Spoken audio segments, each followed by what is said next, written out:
made a special announcement right now. I have, After yes. many years being in private practice, something's changing. What's going on? Well, I've decided to close my practice, my private practice of medicine, and go toward doing locums in hospitals. So I'll be doing hospitalist medicine as a locum, as a fill-in, not signing with a hospital group. Now, is it true?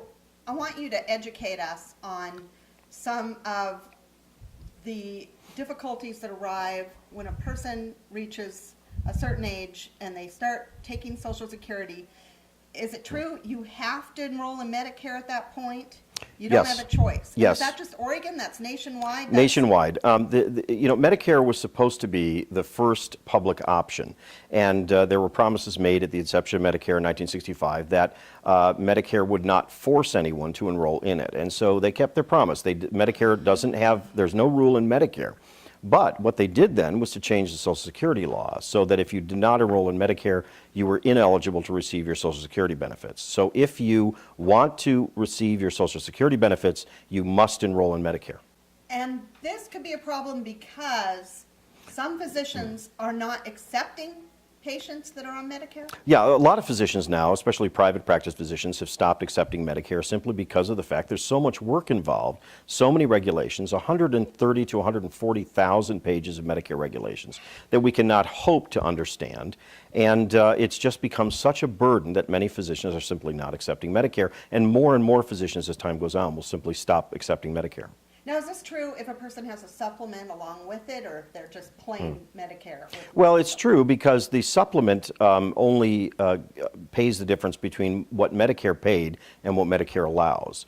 So you can't, they can't receive any, they can't charge any, we can't charge any more money than what Medicare allows. And so the supplement, then Medicare pays less than what they allow. So the supplement makes the difference between what Medicare pays and what Medicare allows. Now, it's not just a payment issue. If it were a payment issue, I think very few physicians would mind. It has to do with, and it's not a patient care issue. We love to take care of patients. It has to do with the number of obstacles. It's almost like an obstacle course running around trying to deal with Medicare. And of course, because the insurance companies follow what Medicare and Medicaid does, the private insurance companies are becoming more difficult to deal with because they just follow what the big guy does, and that's Medicare, you know. Oh my gosh. So is it legal if I get Social Security and I'm automatically enrolled in Medicare? No, you have to enroll in Medicare, but you Okay. can't get your Social Security unless you enroll in Okay, Medicare. so I'm in both, and I want to go see, a certain doctor because I heard he's the greatest in some specialty, and he says I don't take Medicare.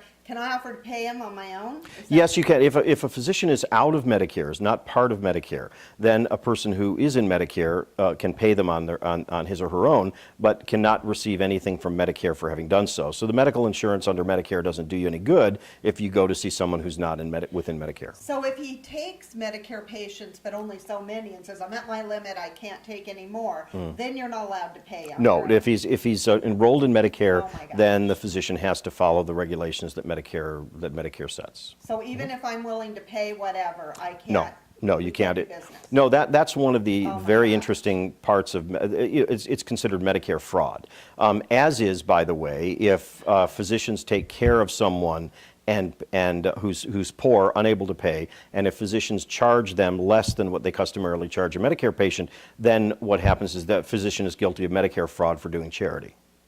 Medicare fraud. Yep, it's Medicare for fraud. doing charity. Yes. So if you mean like if the person's copay they can't afford, or if they Right. their portion of the bill, in other words, like on a 2080 plan or something, is too Right, high. right. Let's suppose you have a large a farm next to your office, or you have an industry next to your office where they don't offer people medical insurance, and there are 5 or 10 people from that farm who can't afford medical insurance. And the doctor says, "Well, I'm concerned about their health. I'd like to take care of them, and I'm not going to charge them." Technically, the doctor is committing Medicare fraud. Oh, by so any age person you any take for any free. age person for free, because what you're doing is you're charging less than you would normally charge Medicare. So the government considers that Medicare is paying for the free care of the individual you're taking care of free. So they take away a physician's ability to do charity because they want to make sure that Medicare is getting the most charity from the doctor. So it's really a sad situation. Nobody knows this stuff. So Right. There's so many things people don't know. you were explaining about some history of the drug companies and why our costs for drugs are so high. Right. And we all have heard it's because of the greedy drug companies, and they're just pocketing big amounts of money, and they're profiting off the poor consumer Right. and the little old lady who can't get her drug at the drugstore anymore because it's gone up. You said that's not how it is. Not at all. And you gave an example of that drug from way back, the one Right. for gout. Could you Okay. tell that story again? I will. The reason for the high cost of drugs is simply is one thing: government, the FDA, Food and Drug Administration. Everything that we have in the way of pharmaceuticals, medical procedures, et cetera, has to be FDA approved. And the FDA makes a decision as to whether or not they've done enough approval, and so they may decide that they want to approve things more, or old things that have been around for quite a while, they want to reapprove, or they want to approve them even though there's no need for it since it's been around since the dinosaur times, So colchicine, as an example, and there are dozens to hundreds to maybe thousands of these examples. Yeah. Colchicine is a drug that's been used since nearly the turn of the century for gout. And so we use it, small little pills, 0.6 milligrams, and have a person take that when they have an acute case of gout. It's also used for a disorder called familial Mediterranean fever, and it's used to prevent attacks of gout. So there are three reasons why it's used. Yeah. Colchicine has never had a formal FDA approval, but colchicine with another anti-gout medication called probenecid was approved by the FDA in 1986. Oh. Now, so presumably if a drug which contains two drugs was approved by the Food and Drug Administration, that drug that is contained in the two drugs alone would also be approved by the Food and Drug Administration, but not our FDA, not our government. So what the Food and Drug Administration decided back in 2008 was that colchicine wasn't under enough control. And they said a person could die from colchicine. Well, yes, they could. They can die in their car, too, and they can die falling down their stairs. But, I looked at the statistical situation with colchicine. The number of people, your risk of dying from taking colchicine was less than the risk of a person who lives in Florida dying from a lightning strike. And so colchicine did not need to be reapproved by the FDA. But the FDA said that anyone who makes colchicine is going to have to go through a reapproval process for their medication. It's going to cost multiple companies. It would cost about $100 million. Those companies would have to run studies and would each have to pay $45 million to the FDA for an application fee. And how long $45 million. has this been out? It's been out since the turn of the last century, early 1900s. 1900s. Early 1900s. So what happened was L Pharma, which is a company, decided that it would go through this process. All the other companies making colchicine dropped out. It cost about $10 for a course of colchicine in 2007, 2008, before all this happened. The FDA gave L Pharma exclusivity in market for the colchicine for a number of years in exchange for paying them $45 million. So basically a bribe. And additionally, the price for colchicine went from $10 for a course of colchicine to about $350 for a course of colchicine. It's now called Colchris. It's available in one type of pill by that company, and that's it. The chemical structure of the colchicine is identical to the colchicine that was distributed years ago. And yet, this is what the Food and Drug Administration, they've done it to many, many other drugs. Quinine for leg cramps, they've done it for... Quinine. Same thing with quinine. Quinine has been used for leg cramps. It was originally a drug that was used in the treatment of malaria.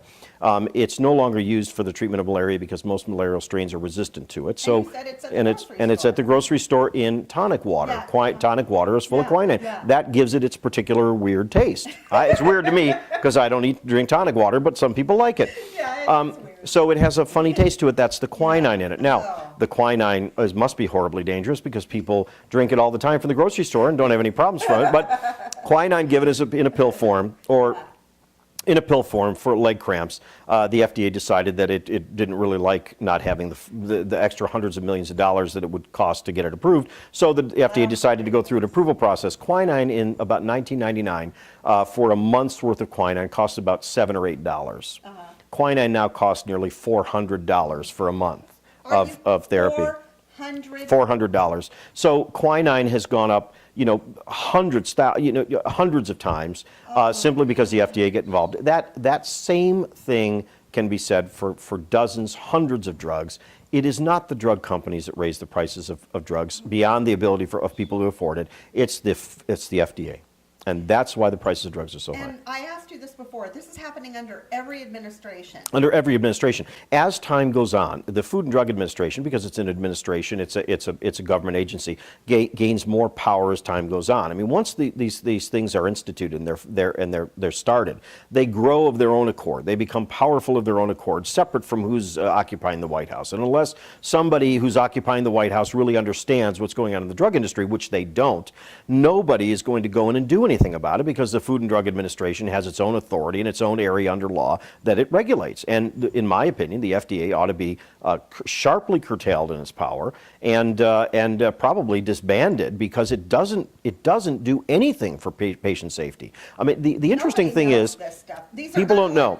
Unelected people. It's the same thing as the Joint Commission that certifies hospitals as being safe, does nothing for patient safety except make patient safety worse. Oh, no. You know, and it's a scary thing. Why? Because once this organization cares about its own power, and it concerns itself with really idiotic things like how far away from the wall a chair is, or whether a chair can jut out. In the hallway once. I was stopped in the. Tell this. You got in trouble. I got in trouble with these guys. I was stopped in the hallway once during a true story, 100% true story, during You're always in trouble. an inspection by the Joint Commission. I have often said that the Joint Commission is called that because of the stuff they smoke before they do inspections. They're But legally here in Oregon, right? legally in Oregon and California for medicinal purposes.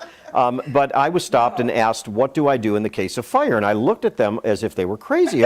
I'm a physician taking care of patients in a hospital. They stopped me in the hallway, and I have to get to my office, and they want to know what I do in case of fire. I said, are you serious? Yes, you have to answer.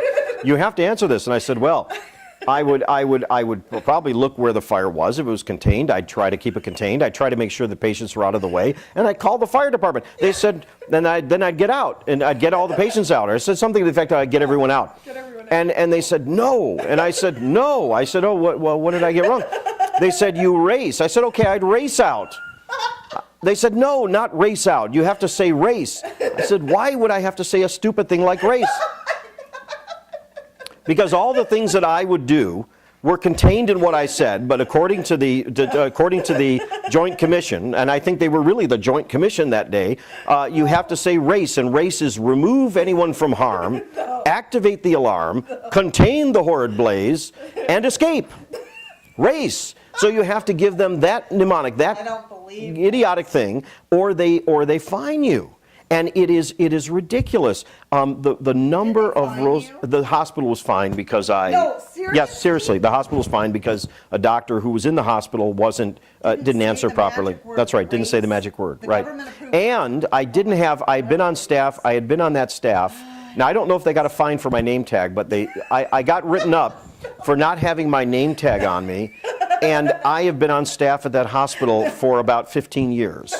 Everybody knows me. The janitors know me, and yet I didn't have my name tag on. And, it's really happening. And so this is what the Joint Commission concerns themselves with. Now, if you look at the average amount of time a nurse, an RN, spent with patient care, with patients, in the active care of patients, in the 1980s, it was about, for a 10-hour shift, they'd spend about 8 hours in direct patient care. They are now spending about 3 hours in direct patient care. And the reason for that is because all the other time is spent trying to deal with all the regulations that Medicare and the Joint Commission imposes on hospitals. This is the idea that the Joint Commission improves patient safety is ludicrous. It doesn't improve patient safety. It makes patients more unsafe. And then, once we find, 5 years down the line, patients are more unsafe, the Joint Commission determines it's because they don't have enough rules and regulations, and they impose more, thereby taking more time of healthcare personnel in order to deal with the rules and regulations, and less time with patient care. And it is a repeat cycle. These organizations are malignant. They should be done away with in favor of state-run organizations that deal with the individual hospitals and organizations in their state, and the rules and regulations should be the size of a little handbook. They should be small, easily interpretable, and not interfere with patient care. And this is not happening. Well, Frank, as far as with the FDA goes and this Joint Commission, how far down does the corruption go? I mean, it's at the very top. Right. And, all of these people are on board with what's going on. what do you think is their motive? I mean, are they being paid? Are they being bribed? Are they being, they got a good, the whole thing going on with feeding their pockets? Well, I mean, how is this? yeah, the Joint Commission is an independent organization given monopoly powers by the government to credential hospitals. What's their official title? The Joint Commission on Accreditation for Healthcare Institutions, I think, and now they've just gone to the Joint Commission, just the Joint Commission. Now they're called just the Joint Commission, and that's because they're higher than they were before, or more high. It used to be called the Joint Commission on Accreditation for Healthcare Institutions, JCO, JC something, ACO or something. Now it's just the Joint Commission, and nobody, that's not one of the tests they ask you is what is the full name of the Joint Commission.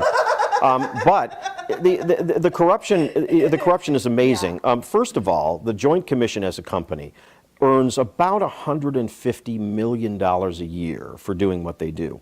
They get to keep, remember, when they fine a hospital, where does the money for the fine go? It goes to the Joint Commission.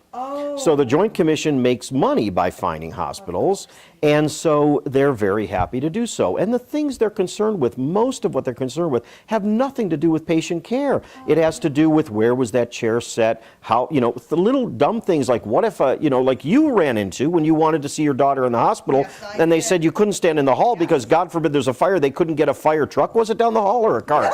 I don't know what they wanted to get down the fire truck. But anyway, now the thing is, you're not an inanimate object. That's a Joint Commission rule. That has to be a Joint Commission rule. No, it was a lie, actually, and it was at St. Vincent's, by the way, I will say. I called. A law from what? From where? They just said that the local fire department said you couldn't stay on the hallway while your daughter's in labor in the room. So I called. I got home very upset. Called the fire department. They said, "Who said that?" Okay, I would believe, if you researched it, I believe that is probably a Joint Commission rule. I mean, it sounds like something only the Joint Commission can come up with, because, you're not... Others in the hallway. Well, nobody in the hallway to obstruct in case there happens to be a fire. I mean, it's kind of ridiculous. First of all, if there is a fire, you're not going to just stand in the hallway obstructing anyway. You're probably going to move in one direction or another to either get out of the fire or maybe race, So you're probably going to start doing race, especially with your daughter in the hospital. You're not going to stand in the hallway. You're not an inanimate object. So I would bet dollars to donuts, and I like donuts. I would bet dollars to donuts that it's a Joint Commission rule. It sounds like something the Joint Commission will come up with. And of course, when the nurse said to you, "Well, it's a law," I think she was mistaken. I don't think there is a law that says a human being can't stand in a hallway. Yeah. It sounds like something only the Joint Commission could come up with. It does, Really, doesn't it? yeah. Well, when you were back in school as a young student in medical school, and you were hard at work studying how to heal people, did you ever think the day would come, this many years later, that your role as a physician was so far removed from what that kid in the classroom was dreaming about? No, I never thought that. I mean, I finally came to realize that I was spending over 50% of my time, and often nights till 1 or 2 in the morning, doing paperwork that is a direct result of government regulations, government rules, trickling down into the private insurance companies, pre-authorizations, pre-authorizations, post-pre-authorizations. I don't even know the names of all the things. And I finally, I'll tell you, I finally decided that I wanted to spend my time taking care of patients, and I can't work 100 hours a week, 50 hours of which, or 110 hours a week, 50 to 60 hours of which are doing nothing but paperwork and redundancy. I mean, remember, the government tries to pass regulations and rules that will gain itself more control under the guise of trying to help people. So they've passed these new regulations. We're going to have medical homes, which can only be done in very large organizations, because they say that that'll make people more secure and healthier because everything is under one roof. Well, I mean, on the other hand, of course, people who support that get very frustrated at Walmart. And they don't like Walmarts because Walmarts are the big bad corporations all doing everything under one roof. So it's really ridiculous that the idea that you can do medical care that way. The government passes regulations saying that it's going to be for people's safety, when all it is to gain greater control over the healthcare industry or any other industry that it wants to gain control over. And it's not going to make people safer. It's not going to give better care. It's a way to impose restrictions on what care people are going to get, and that's what's happening. Yeah. Well, I'm so grateful you speak out regardless of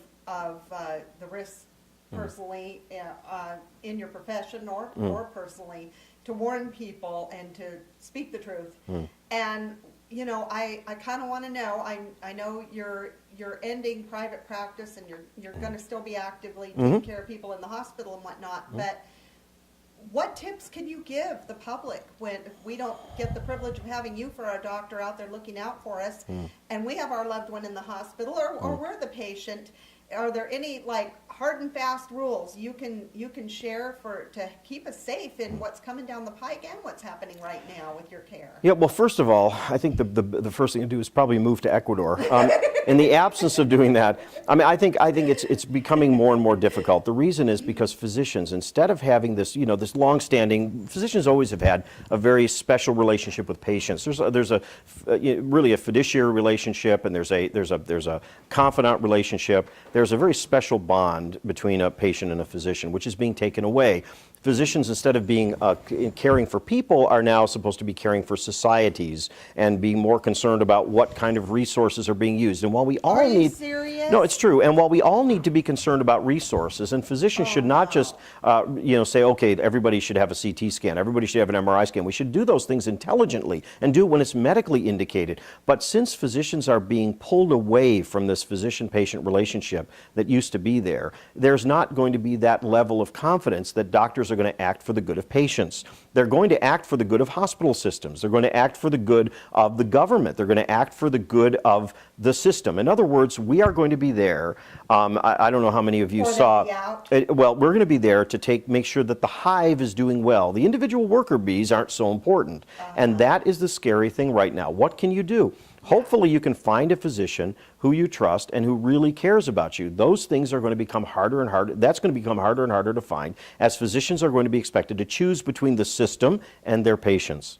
And so I don't have any specific recommendations at this time, because I don't think that the system is going to support good patient care coming in the future. I just don't. So the really true caring physicians are going to be frustrated to the point of changing careers or just going against their values. Correct. I think It'll be one or the other. I think it's inevitable. It's happening now.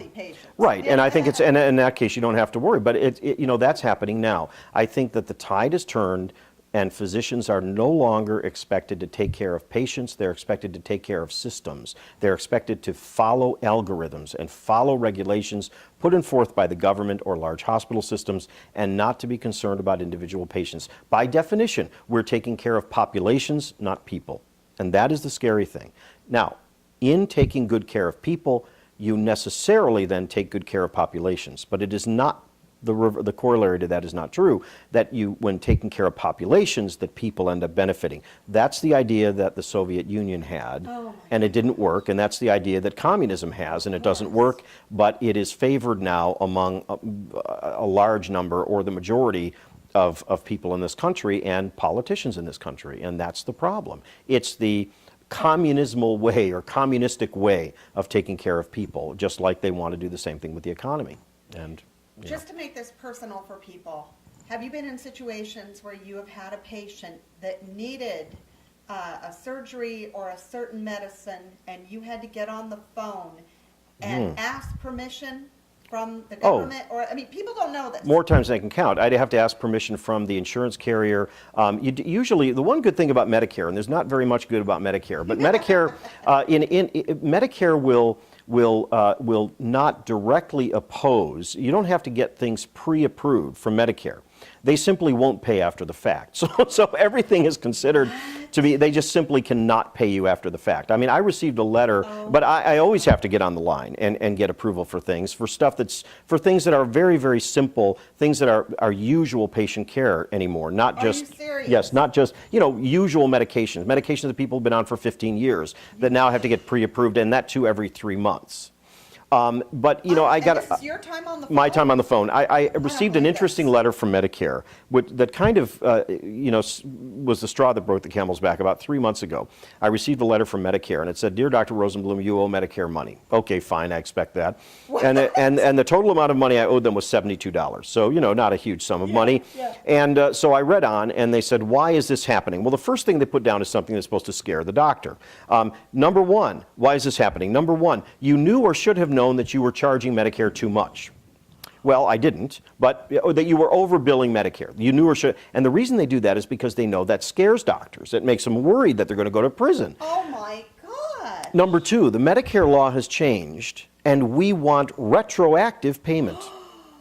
Retroactive payment. No. So I'm going to be writing an article in the near future, as soon as I get done winding the practice down, that's going to have this entire letter in its entirety where people can click on the link and find the letter. Additionally, they'll find the approximately 20 pages that followed with people's names. Of course, they'll be redacted. And it's the largest amount of money I owed for each patient was 20 cents. No, tell me you're joking. No, and it said Mrs. Smith, No. 4 cents. No, it did Mrs. not. Jones, 2 cents. No, it did. It did. Honest to goodness, you'll see it on the article. You'll see the thing. 2 cents. And so I think 22 cents was the biggest. But there was nothing anywhere near approaching a whole dollar, you know. And it cost me $450 in billing time in order to pay them $72. And I guarantee it costs Medicare more than $72 to do this. Oh yeah. You know, Their rate of speed. and this is something that is very interesting because Medicare law changes every time Congress makes a decision to change it, and that happens about once every 3 to 4 months. And the Constitution says there shall be no ex post facto law, and yet Medicare can come and tell me that since the law changed, and today I would be paid 2 or 5 cents less, that they can go back 5 years and get the money back from me that they were paid that they paid me before This is what under the old law. Every physician in private practice is going through this. Every physician and every physician who's in primary care is going through this. Yet, if you're in a very large group, the group takes care of it. If you're in a single practice like I was, I have to take care of it. And this is just more regulations, more things to try to force doctors out of individual practice, to force them to work for the man, you know, in a sense, and work for large organizations where they don't have autonomy, and consequently they have to toe the line or they don't have jobs. Or they don't have jobs. That's right.